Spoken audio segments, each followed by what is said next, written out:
Una vez, en los años, finales de los años 70, en la estación de tren de San Sebastián, iba a decir me detiene, no me detiene, pero digamos me retiene la Guardia Civil e impide que coja el tren de cercanías para volver a casa. Yo estaba en la universidad en aquel momento.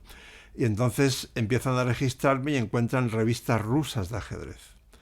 Y bueno, estábamos en periodo de excepción, ¿no? Que era, digamos, algo donde se paralizaban muchas libertades por culpa de ETA, etcétera.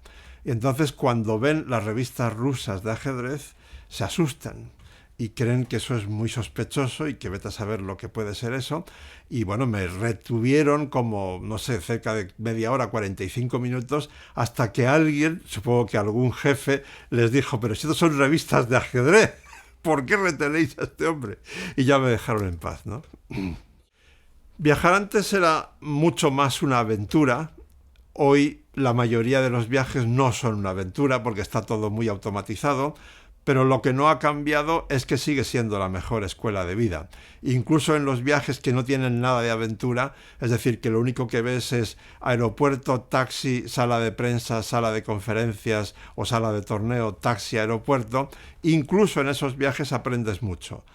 Porque siempre hablas con gentes de otras culturas, de otros países, de otras edades.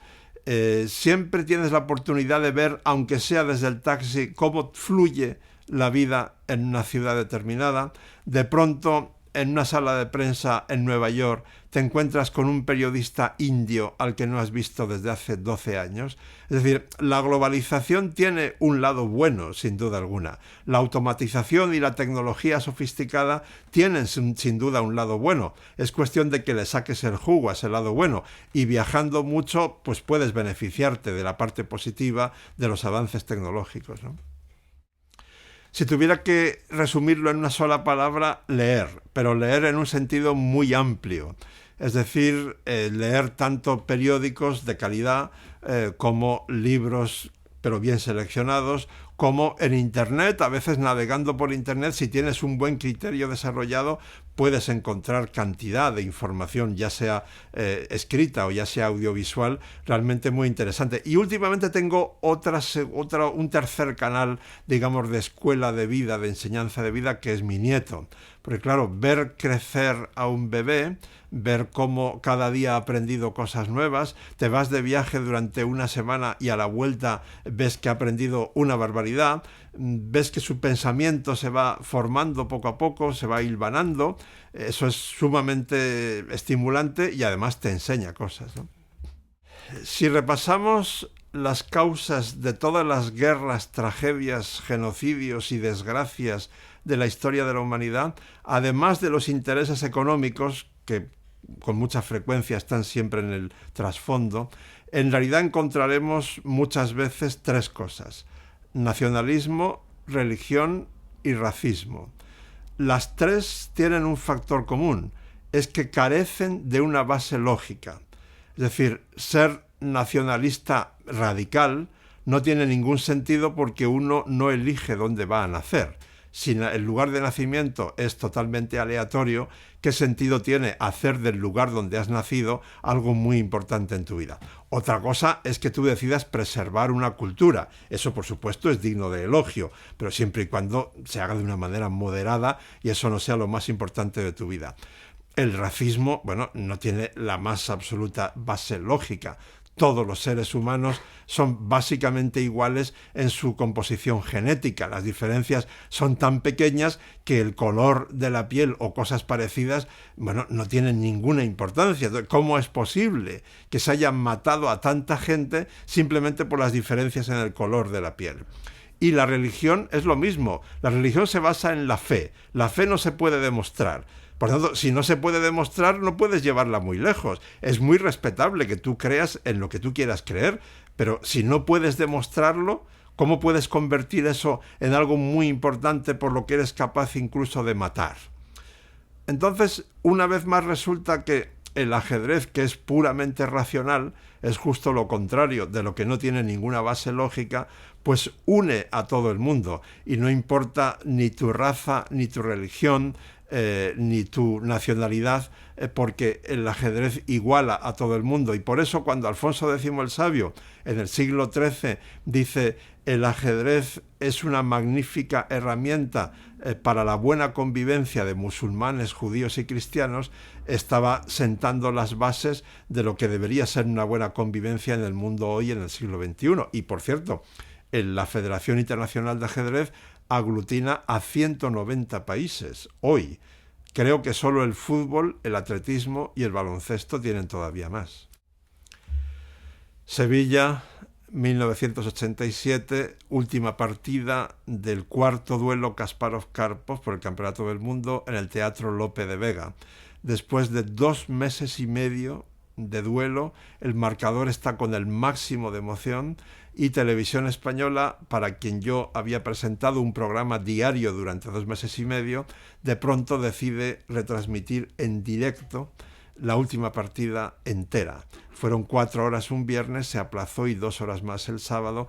Llegamos a tener 13 millones de espectadores, según las estadísticas oficiales de Cotel, espectadores españoles viendo ajedrez por televisión. El momento en el que la partida termina y Kasparov levanta los brazos en el escenario como nuevo campeón, y yo intento ahogar mi emoción para poder seguir hablando, es difícil de olvidar, ¿no? Yo creo que una de las mejores cosas que un ser humano puede hacer en su vida es poner su granito de arena contribuyendo a la buena educación de los niños. Y lo que yo hago últimamente mucho es formar a los maestros de escuela en ajedrez educativo, lo cual tiene un enorme efecto multiplicador, porque si multiplicamos los más de 30.000 maestros de escuela que ya han pasado por mis conferencias, talleres, seminarios, etcétera, por todos los alumnos que van a pasar por sus manos a lo largo de toda su carrera profesional como maestros, pues tenemos millones de niños. Es decir, yo puedo enorgullecerme de que estoy poniendo mi semillita en la buena educación de millones de niños en muchos países. Yo creo que en la vida hay muy pocas cosas más gratificantes que esa.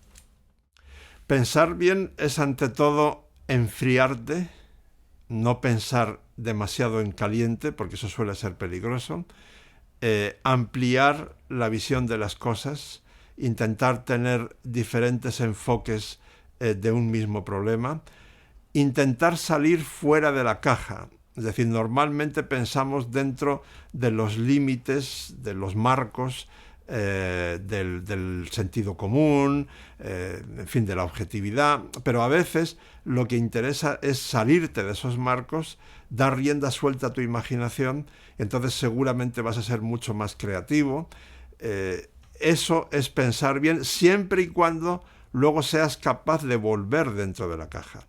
Porque, como bien me explicaba un psiquiatra islandés, lo que llamamos locura a veces consiste en que alguien sale de la caja, es muy creativo, pero no es capaz de volver. Y eso es lo que llamamos locura. Entonces, bueno, tienes que conseguir un equilibrio de ser capaz de salir fuera de la caja, pero luego ser capaz de volver, digamos, a los límites de la cordura. Para entender bien el personaje Garry Kasparov, sin duda, es muy importante conocer a su madre. En la Navidad del 85, el País Semanal me envía a Moscú a entrevistar a las 2 madres, a la de Karpov y a la de Kasparov, mes y medio después de que Kasparov se haya convertido en el campeón del mundo más joven de la historia, con 22 años, destronando a Karpov. Las 2 madres eran como la noche y el día. La madre de Karpov era la típica matroshka, la abuela adorable rusa que te dan ganas de llevártela a tu casa, y la madre de Kasparov es quizá la persona más dura que yo he conocido en mi vida.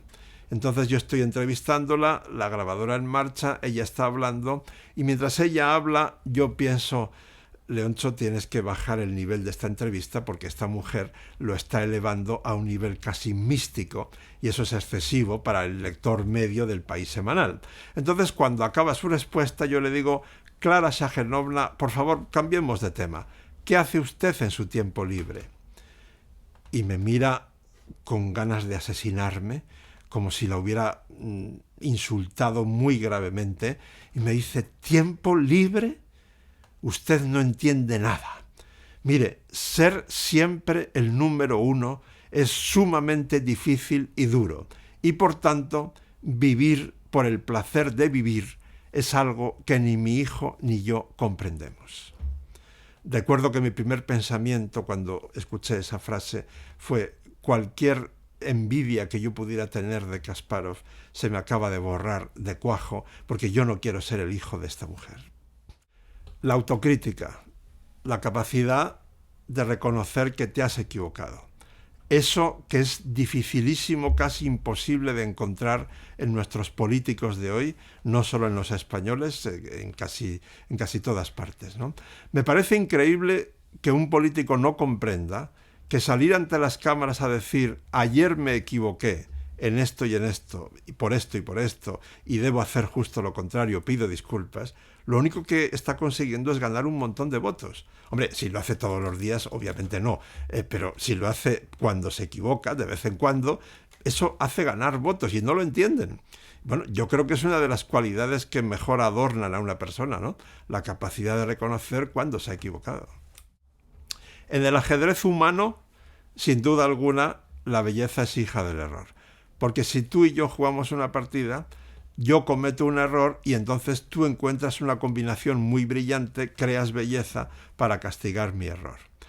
Ahora tengo que matizar un poco esta afirmación porque como ya empieza a haber máquinas como AlphaZero que crean belleza jugando contra otras máquinas y ambas en realidad juegan cerca de la perfección, sí, cometen errores pero casi imperceptibles para la mente humana, tengo que matizar diciendo que una máquina, aunque esté cerca de la perfección, también puede crear belleza de cierto tipo en algunas circunstancias, pero la afirmación básica de siempre sigue siendo válida. En ajedrez, no la exclusiva, pero la mayor parte de la belleza estará siempre en las manos humanas porque son las que producen errores y de esos errores viene la belleza.